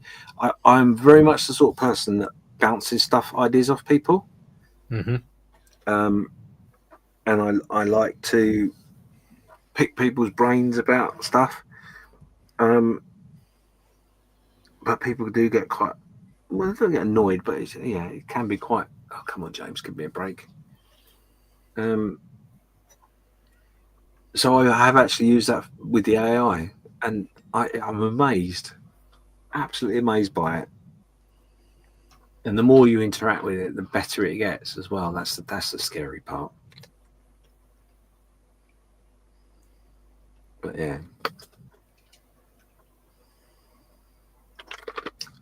Teaching it British humour is a whole different level, though. I've got to be honest. I can do that myself. Yeah, Scott's just saying there. I have the rest of the Tiger build uploaded to be edited, so we'll hopefully get it out soonish. Yeah, cool. Yeah, I haven't put a video out for about 5 months, other than no, even longer, probably. Because I've just been doing lives all the time. Yeah. Do you not find that your lives drop off because you're not putting regular content out? No. Okay. They're getting more and more popular. That's really interesting, because I've like I said, I've just said I prefer doing live stuff, but like on my sort of TikTok channel and stuff like that, I did do a couple of modeling things on TikTok a while back, and I've thought about having a go at doing live stuff, but then I think, well, who's going to watch? Because I haven't got enough content out there to get the viewers, if you know what I mean. Yeah. But the thing with the lives, though, Graham, is if you do the lives, then just make sure that you list them on your YouTube channel, so they don't hide in the background. It's like doing a video. Yeah. And then if you have a routine of, like, I was talking to you the other day about like Gary's stuff, for example. He does his Monday batters, and it's taken him a while, but that people now know on Monday that'll come out, and they obviously know it's issued out every Monday at the same time, no matter what. So people get used to that routine, and it's the same with the lives. If you're gonna do it, and that's where I've fallen down personally, is that I've said that I'll do some lives, and I said I'll do it regularly, and then you get, because I used to do it on a Sunday, didn't I? Going back quite a while now. At the time, I was talking to other streamers, and if there was a hiccup in someone's schedule somewhere, we'd all adjust and make room for everybody and all that and the other. But it became it didn't become a massive problem, but it certainly became an issue for me when, you know, I had an issue and I didn't want to do it at the time I normally do it. I wanted to do an hour later, and that bugged everybody else up. So you end up missing that day because you can't do it at that time. Mm-hmm. That's when you start becoming a cropper. But if you can figure a day and a time that's you can pretty much say I'm always at home and I'm always available to do something on that day and that time. Yeah, that's the time to do it. Yeah, and then just make sure that once you've finished the live, that you add it to a playlist, whatever that playlist is on YouTube, and there it is. Yeah, because on mine, I do we do a live stream Monday 12 till 2, Tuesday, Thursday, and Friday 11 till 1. Exact same times every time, because the YouTube algorithm likes routine as well. Okay. And it'll promote it more the more regular it is. Yeah. So, yeah, that's what I mean. As soon as you fall out of that pattern, obviously it annoys people that watch, but also the algorithms, it stuffs that up pretty quick. Well, this is the thing as well, because it is so regular. The people that do watch it, I've had people that literally watch it every single one, and they watch it from beginning to end, because they're at home, they're disabled or whatever, and they're at home, so they've got nothing else to do. Yeah, because it just becomes a normal part of their normal schedule for the day, doesn't it? It's no different to Models for Heroes and their thing they do on a Sunday or during the week, or it's exactly the same. And as annoying as the phrase is, that is what YouTube is all about. It's about it's not about quality, it's about quantity, and it's about regular uploads. If you can achieve the regular uploads, that's all good. Yeah. And when I say that, it doesn't have to be every other day, regular once a month. Yeah. The algorithm figures that out and it sort it out for you. Making sure you engage with the chat as much as possible as well helps,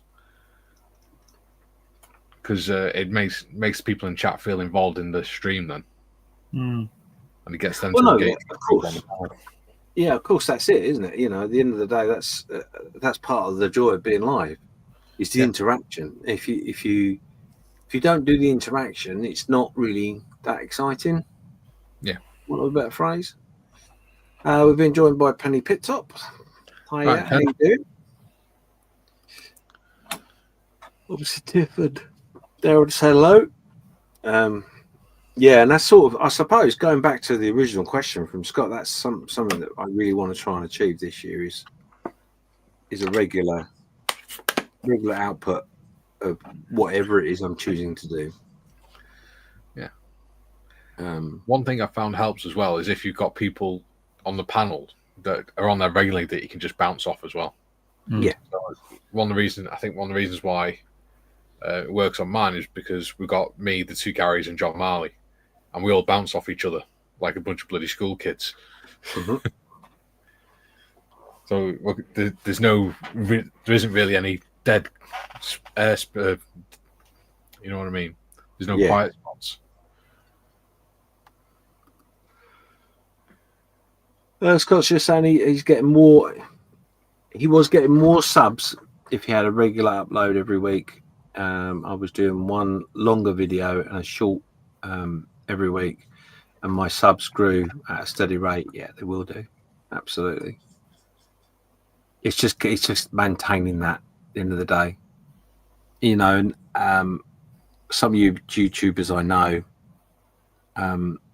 will tell you that, you know, if you set yourself a target and get yourself some in the can, so to speak, and then start, but make sure you've got that quantity in the can all the time.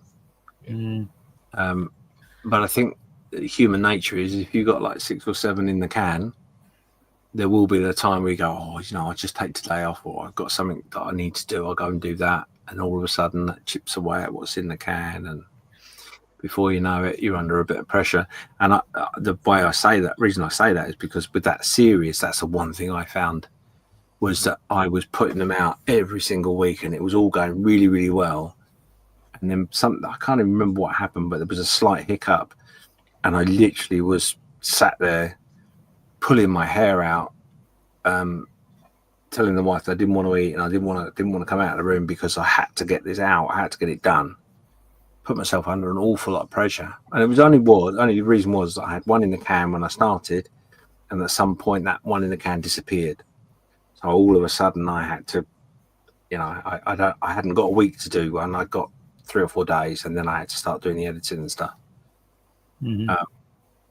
But I recovered it, managed to pull it back to being how I wanted it to be. Got the one in the can and 6-7 days to do the model making. And I think what it was actually, I think I had to go to work. That boring thing. Real life got in the way. Yeah. And being under that sort of pressure is not nice. And certainly once in a while, not too bad. It reminds you you're human. You've got to, put the commitment in. But when you all of a sudden you're like, it's every week you're in that situation, it's a nightmare. One thing I found is because I've got such regular timings now, is it's helped me to build a more proper morning routine as well, which has really helped with mental health. Yeah. And I'm not, I don't want to stay in bed in the morning anymore. See, what I used to have a camera above my desk filming that wasn't connected to anything. It would just totally by itself, and it would film away and it'll be fine. And it was okay. It was a bit rough around the edges, but it was okay. But I wanted to improve it, and I wanted to try and get it so I could, as I was doing it, I could monitor it, and I could also be talking to someone else at the same time above that. But I never quite got that monitoring correct. And also, obviously, the equipment, I tried to upgrade the equipment. I got a little bit better to better stuff, which is good stuff. But it doesn't work how I want it to. I'm very much a person that I just want to be able to turn it on and it does everything for me. I don't have to watch and I went out of my way, bought a camera that I thought was going to be a game-changing camera, which in a way it is. But what I didn't realise, it didn't have any autofocus to start with. And then it wouldn't. It wasn't. I bought it specifically so I could use it for the internet and Hangouts and all that sort of stuff, and it wasn't compatible at the time. So yeah, I got very disheartened with that, and unfortunately, it's just sat there. I've used it, but it still doesn't do what I want it to do. And when you're doing, I did some lives with it, and it's a lovely camera, but done some lives and you're like busy doing something. You look up and there's someone in the comment going, "It's all out of focus. I can't see it. What are you doing?" Hate it. Yeah. So I've always said that if I was going to do it, I would need everything set up so I could just literally sit. Because now we're doing this, my cameras, my mic, and everything are all literally. I'll just open Logitech, open whichever app I'm using to speak to people on, and literally everything just works. There's nothing I need to do, and the only real way that I could do any kind of a modeling build or anything would be if I could just come and sit at the bench, press go, and everything starts. I couldn't be bothered going in and doing OBS and all that kind of malarkey every time I bark the damn thing up, which is kind of part of the reason why lives appeal, because this is easy. This is easy to do. But then again, I'm not really bothered. I'll just keep crashing other people's. Right, so in the chat we've got talking between ourselves. Tiff's just saying that I need to start doing videos this year. No quiet spots lead to being an hour behind on chat today. It's because we're all talking so much. We got an hour behind on chat, and the 2-hour stream turned into a 3-hour one. Yeah. Scott says the hard bit is keeping the uploads going every week. Yeah, it is. And Darren says, yeah, you were entertaining though. Thank you. I assume that's what you're saying, Darren. I don't think you'd say it about me, but it's fine. Scott You're says, entertaining too, James. Don't cry. I'm working on my next YouTube build right now. Yeah, they're good. Well, that was it. You see, I used to literally sit in a hang out with people and chat and whatever, and I'd be busy filming away, and then it's just a case of download what's on the camcorder, chop it about a little bit, add a bit of a voiceover to it if I needed to, and job done. And that's really how I did my first series. It was quite, and I think maybe that's just what it is. It was just simple, and now I'm just making it more and more complicated because I think I'm clever, which I'm not. I know I'm not. You're just overthinking everything. So just enjoying yourself. I think I might be overthinking it. Yeah. Oh, there you go. Darren agrees with me. You're entertaining, James. Oh, bless you. Bless you. Bit late, that's fair enough. Oh, just not. You got a lot of votes, haven't you, James? Yeah, you'll never win. No, you're right. At the end of the day, I think that is part of the problem. Is you, and I think that's part of the problem as us as model makers is we want to improve each time we do something. We want to make it just a little bit better. Yeah. And making videos definitely is one of those things. Especially, not that I've ever really chased subs, but you inevitably will get caught up with the not really gaining very many subs or views this week, and what have I done wrong? And the amount of times I had that conversation with people is scary. See, on mine, looking at the analytics, it's quite easy to see which streams are going wrong. Because most of them are high, but there's some that are low, consistently low compared to the others. Yeah, but it's going through those and understanding that, isn't it? You know what I mean? Like I say, I've had conversation after conversation with people about, my channel's not doing very well. I don't know what I'm doing wrong, and 9 times out of 10, as soon as you start questioning yourself and quite questioning what you're doing wrong, that's when you're not actually doing that much wrong. All you're doing now is just tinkering. Yeah. And leave it be. As well as once you build up sort of like a little a core group of subscribers that are regulars, you can bounce the ideas off them, and as long as you're keeping them happy, you're probably doing the right thing, because they're more likely to tell you if you're getting it wrong. But that's it, isn't it? That's it in a nutshell. Is that as long as you keep the people that are watching happy, you're doing well. Yeah. So as soon as you start going, well, I'm not quite happy, I think I can do better. Yeah. That's where you start coming a cropper. Yeah. I mean, before Christmas, I had my first members only live stream, and I used it as a way of, saying to the members, do you think we need to change some of the live streams, some of the way we structure them or anything? And some of their ideas are pretty good, so I've put them in for this year. Made them into little changes. Like now on a Friday, instead of just being me and John Marley just chatting to everyone, we've now got the full veterans build where we're building the lifeboat, and the chat are all building the lifeboat as well. Yeah. And they're sharing it on Discord and things like that, sharing their work on it on Discord. But that's the thing, isn't it? You've made it a community. Yeah. It's not just about you. Yeah. And I think that's where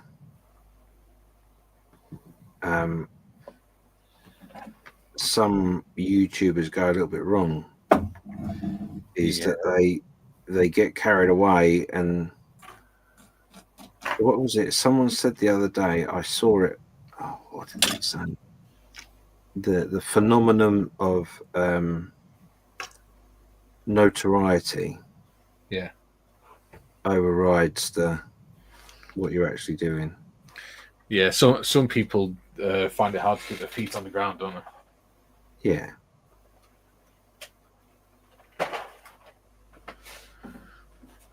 Oh. I just see it as a big group of mates. Tiff actually ran a poll on the Discord, and because obviously during the lives we quite often refer to the people in Discord and the conversations in Discord. She said, "What do you guys in the Discord want to be known as? Do you just want to be the Discord lot, or do you want to be Bearded Veteran Creates Discord or whatever?" And they actually chose for themselves that they want to be called the BBC family, which I thought was quite cool. Yeah, it's quite cool. And every single morning I wake up and there's just messages there. Everyone saying good morning to each other and everything. It's nice. Yeah, it's a good little community. Definitely. Right. I'm going to come round and see how you're all doing in a minute, because we've been going for 2 hours, would you believe? So a little bit longer than our last couple. Yeah. Well, my spray booth is directly under my webcam, so I'll just have to tell you, all I've done is prime the plane and the lifeboat. Yeah, that's cool. It's not a problem. I'm just going to double check that I'm up to date with the chat first before I come to see what you're up to.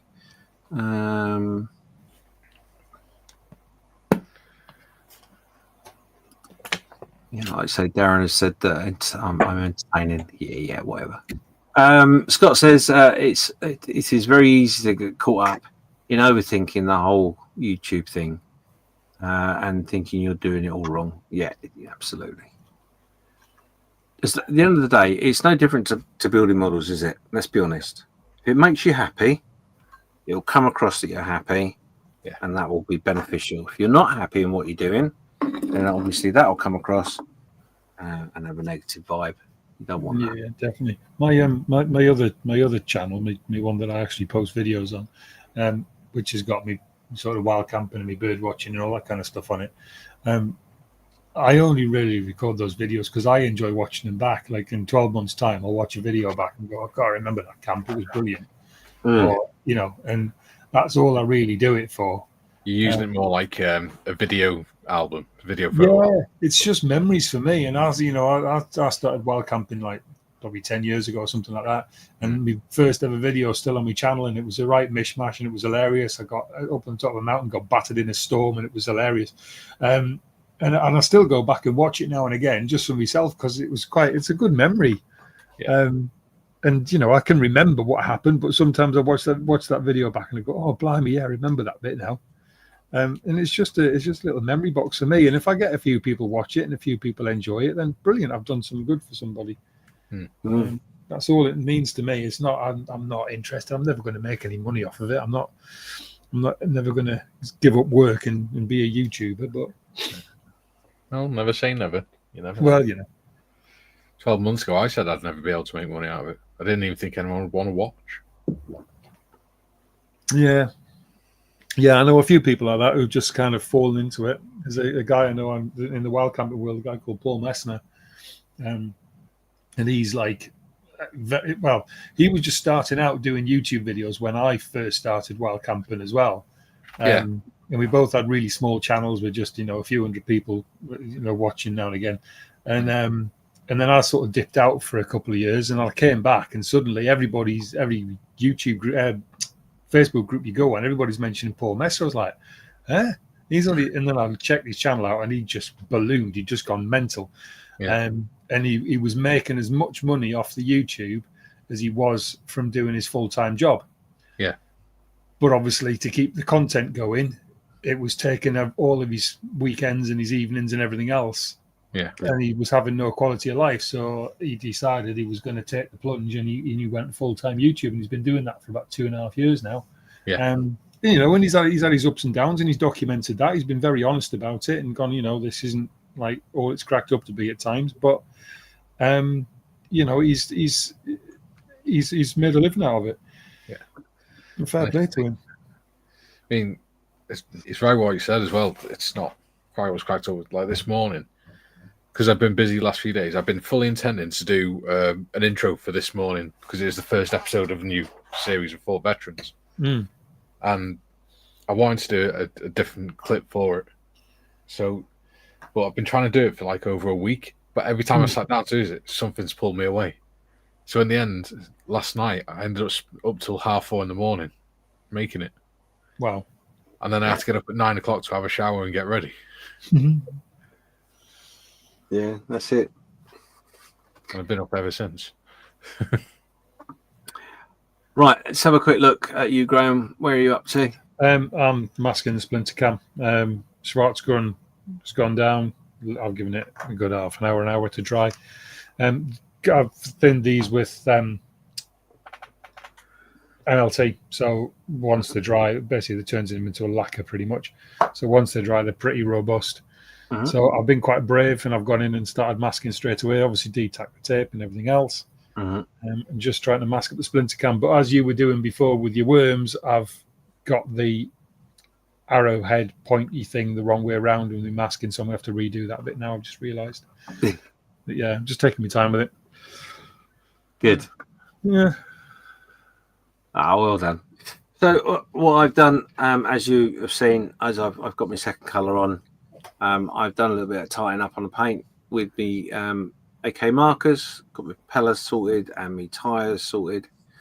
Lots more little detail bits and pieces to colour in.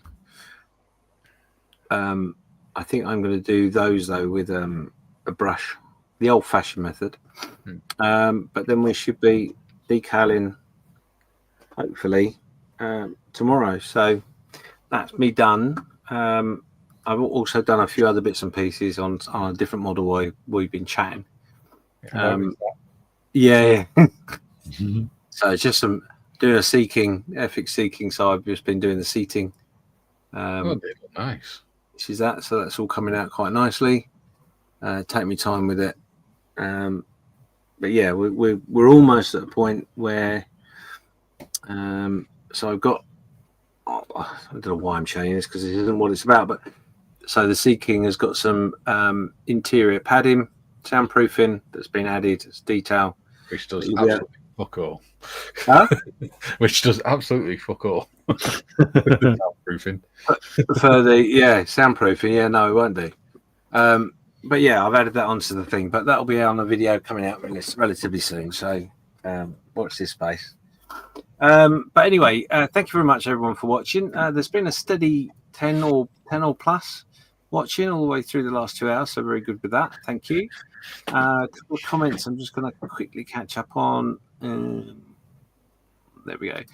Scott was just saying that I never planned to make a fortune from YouTube. I set the goal to make enough to pay for the hobby. Yep. Yeah. Same here. Actually, I think I revised that slightly by just saying if it pays something towards my hobby, that's a bonus. But nothing more than that. Jim's there says another method, especially with the splinter cam patterns, is post-it notes.